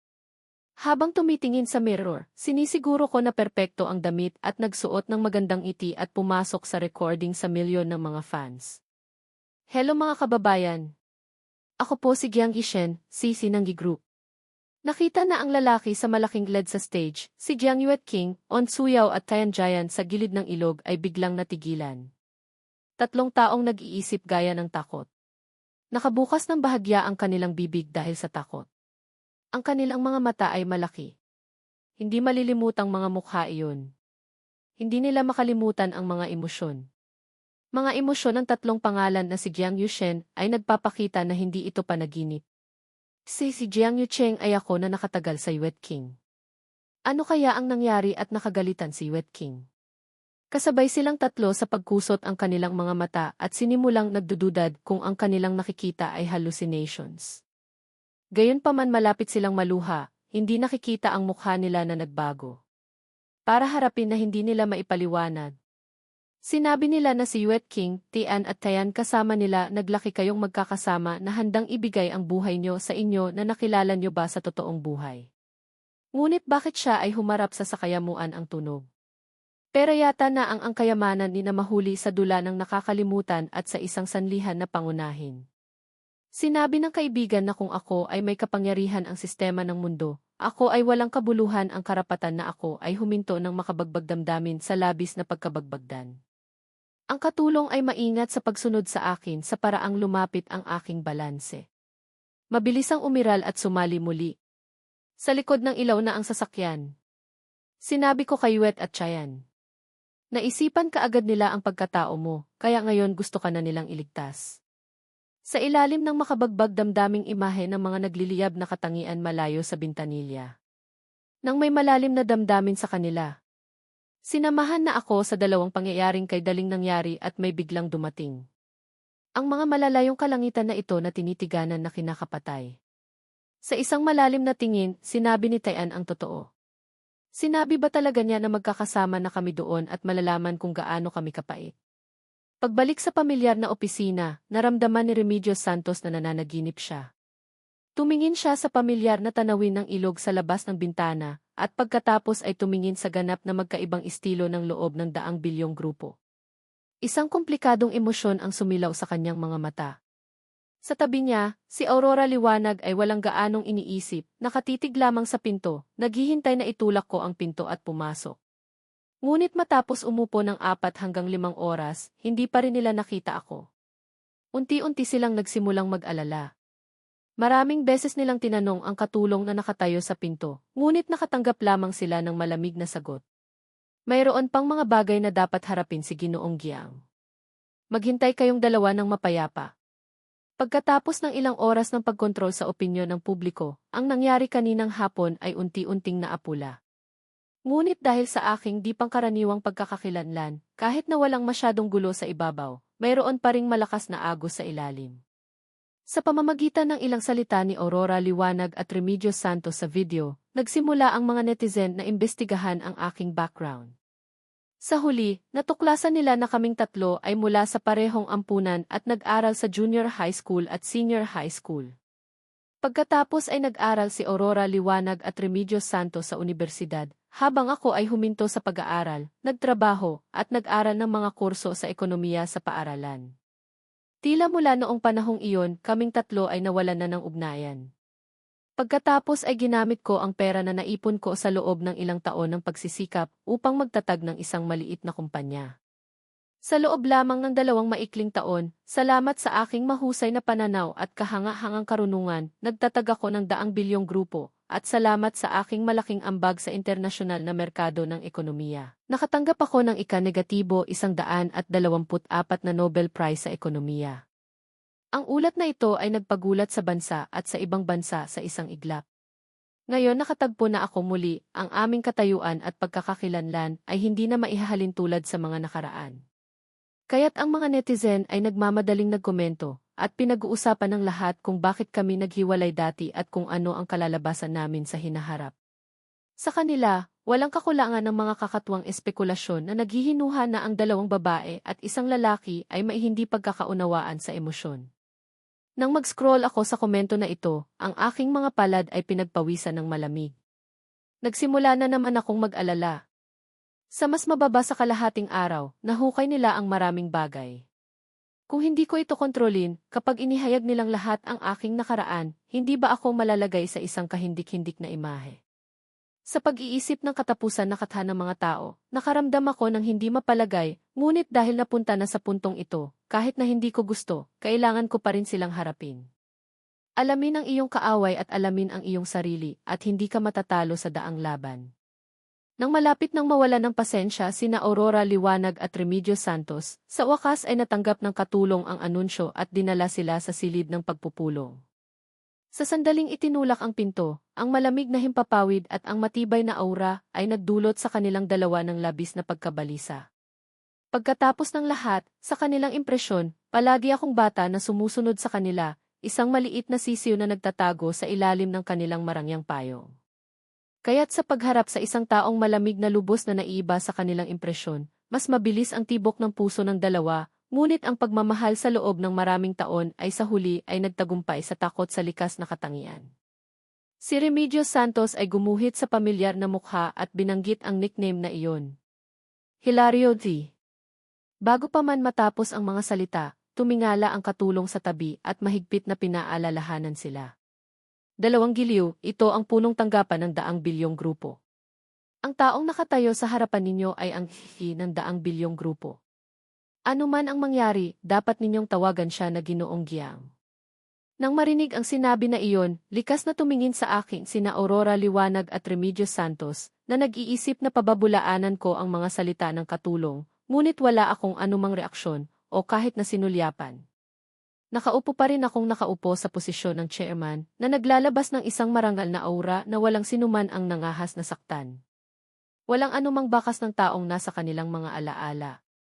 Sa ilalim ng presyon ng himpapawid sa silid at ang malaking bilang ng mga security guard sa labas, sa wakas ay kailangang magparaya si Aurora Liwanag at Remedios Santos.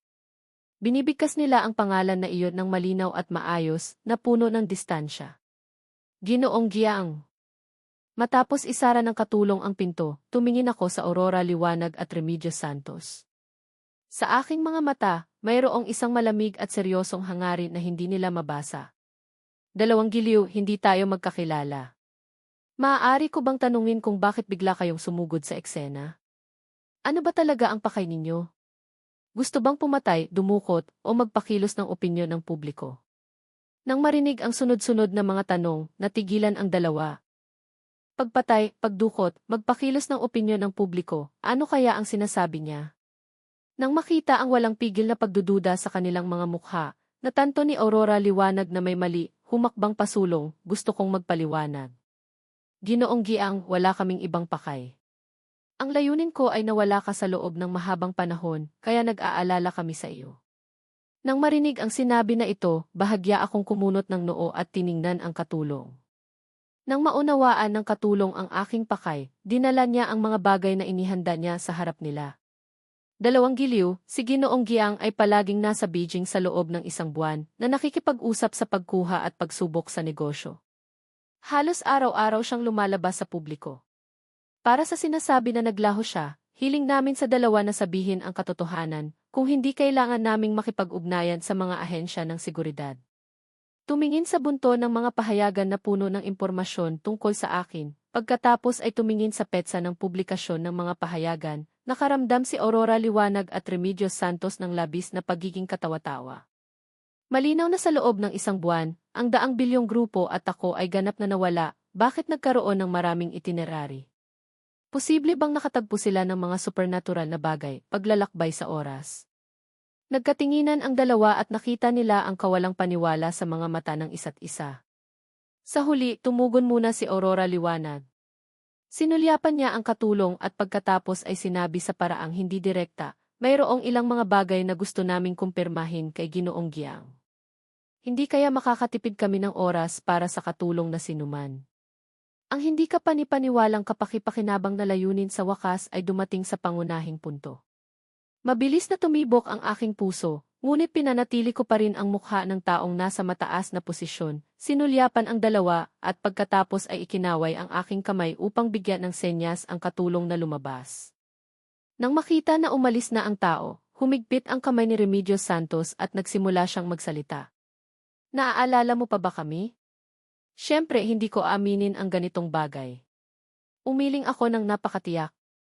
Nang makita ang aking aksyon, sa mga mata ni na Aurora Liwanag at Remedios Santos, sumilaw ang gulat. Hindi na nila mapigilan pa ang kanilang sarili at nagsimulang magsalita tungkol sa nakaraan, sinusubukang gisingin ang aking alaala. Nagkakilala tayo sa ampunan. Noong panahong iyon, dahil sa iyo, nakipag-away ako sa ibang mga bata. Sa pagsusulit sa unibersidad, nakakuha ka ng mataas na marka, ngunit isinuko mo ang pag-aaral para sa akin. Pagkatapos, ikaw ay naging isang taga-disenyo at nagbukas ng iyong sariling studio. Sa pagdinig ng mga kwento ng nakaraan mula sa kanilang mga bibig, ang aking puso ay hindi natinag. Sa lahat ng nangyari sa mundong iyon, itinuring ko lamang ito na isang panaginip. Wala na akong anumang lungkot pa. Hindi alintana kung gaano kalalim ang sinasabi nila sa nakaraan, hindi ako natinag. Sa totoo lang, katulad lamang ako ng nanonood ng isang murang pelikula sa pag-ibig. Si Aurora Liwanag at Remedios Santos, habang nagsasalita, ay palaging tumitingin ng mabuti sa aking ekspresyon, sinusubukang maghanap ng isang pahiwatig na may kaugnayan sa nakaraan. Ngunit kahit na naubos na ang kanilang boses, hindi pa rin nila nakita ang anumang pagbabago sa aking mukha. Sa huli, hindi na ako lumaki pa rin. Tanging si Aurora Liwanag at Remedios Santos lamang ang mas lalong nakaramdam ng desperasyon. Lumabas na nagkaroon sila ng isang aksidente sa paglalakbay sa oras na nagdulot ng kalituhan. Lumalabas na ang Giang Hilario sa espasyong ito ay hindi talaga nakakaalala ng anuman na kanilang pinagdaanan ng sama-sama. Dalawang giliw, siguro nagkamali kayo ng tao. Wala akong naaalala na may kinalaman sa inyo. Mangyaring huwag na ninyo akong abalahin pa. Pagkasabi ko nito, wala akong anumang paggalang at direktang tinawagan ang katulong upang ihatid sila. Bago pa man ako matapos magsalita, dinala ng katulong ang mga security guard upang tanungin sila. Tumingin sa dalawang taong nag-aalangan na lumingon. Hindi na nagpatuloy ang mga gwardya at kusang loob na umalis. Kinuha ng katulong ang isang set ng mga dokumento ng pagkuha na inihanda niya at dinala sa kanila. Dalawang giliw, kung gusto mong magtrabaho sa daang bilyong grupo, maaari kang dumaan sa proseso ng pagkuha at mag-apply. Huwag gumamit ng matinding pamamaraan para abalahin si Ginoong Giang. Pagkatapos marinig ang sinabi na iyon, nang tumingin ang dalawa sa hanay ng mga dokumento ng pagkuha sa kanilang mga kamay, nahulog silang pareho sa butas na walang pag-asa. Kung naaalala ko man sila o hindi, hindi nila kayang umalis. Hindi ko rin gusto na basta-basta na lamang na lumayo. Kahit na mayroong kahit isang linya ng pag-asa na makabalik sa aking tabi, susubukan nila ang kanilang makakaya. Matapos na matagumpay na ipadala ang mga tao, bumalik ang katulong sa opisina upang iulat ang malinaw na pag-unlad ng mga bagay. Habang nakikinig, tumango ako at nagsimulang magplano para sa susunod na hakbang. Makipag-ugnayan sa GE station upang makipagtulungan at gawing programa sa telebisyon na live na programa sa pagkuha ngayong spring. Ay broadcast sa buong network, ang bilis ay dapat mabilis at ang promosyon ay dapat nasa lugar. Mabilis na itinala ng katulong ang mga pangunahing punto at pagkatapos ay agad na ipinabatid sa taong namamahala. Itinatag ang koponan ng proyekto. Nang makita ang lahat na bumalik sa tamang landas, nagpakalma ako ng bahagya. Umalis ako sa hotel. Tumigil ang kotse sa harap ng hotel. Ang katulong na naghihintay sa labas ay agad na humarap upang iulat ang pag-unlad ng mga bagay. Ginoong Giang, alinsunod sa iyong mga salita, nilagdaan ko ang kontrata kay Ginoong Song na nag-upa sa kanya bilang iyong tagapagdisenyo ng imahe. Hindi niya alam na ikaw ang kanyang boss. Naghihintay siya sa iyo sa lounge. Kahit na ang lahat ay nangyayari ng maayos, sa tuwing iniisip ko ang pagharap kay Gregorio Silang, nararamdaman ko pa rin ang sakit ng ulo. Hinilot ko ang aking mga sentido at inayos ang aking ekspresyon. Unti-unting pumasok ako sa silid. Sa sandaling itinulak ang pinto, masayang nakangiti si Gregorio. Nang makita niya akong lumabas, ang buong katawan niya ay direktang nagyelo sa lugar. Simula nang mahulog sina Aurora Liwanag at Remedios Santos, nawala na rin ang kanyang mapagkukunan ng kita. Palagi siyang nagpapadala ng mga resume sa buong lugar, ngunit hindi ko alam kung bakit. Ang lahat ng mga resume ay parang mga bato na lumulubog sa ilalim ng dagat, walang reaksyon. Kaunti lamang ang pera sa kanya, kaya nag-aalala siya araw-araw. Kaninang hapon, plano niya na sundan sina Aurora Liwanag at Remedios Santos upang panoorin ang palabas. Ngunit dahil masyadong maraming tao sa eksena, palagi siyang nahaharang sa labas at hindi makapasok. Nang maghiwalay ang pulutong, may biglang nakipag-ugnayan sa kanya at tinanong siya kung mayroon siyang plano na humanap ng trabaho. Inakala niya na mayroong reaksyon sa resume na ipinadala niya dati. Nagmamadali siyang nagtungo doon. Sa pagdinig sa mga makabuluhang kondisyon ng sweldo, walang pag-aalinlangan na nilagdaan ni Gregorio ang pangalan. Hindi man niya nakita ang mga detalye ng kontrata. Sa totoo lang, inakala niya na siya ay 1,000,000,000 kabayo na hindi tinanong ni kahit sino. Sa wakas, natagpuan niya si Bol. Hindi ko inaasahan na ang magiging bihi.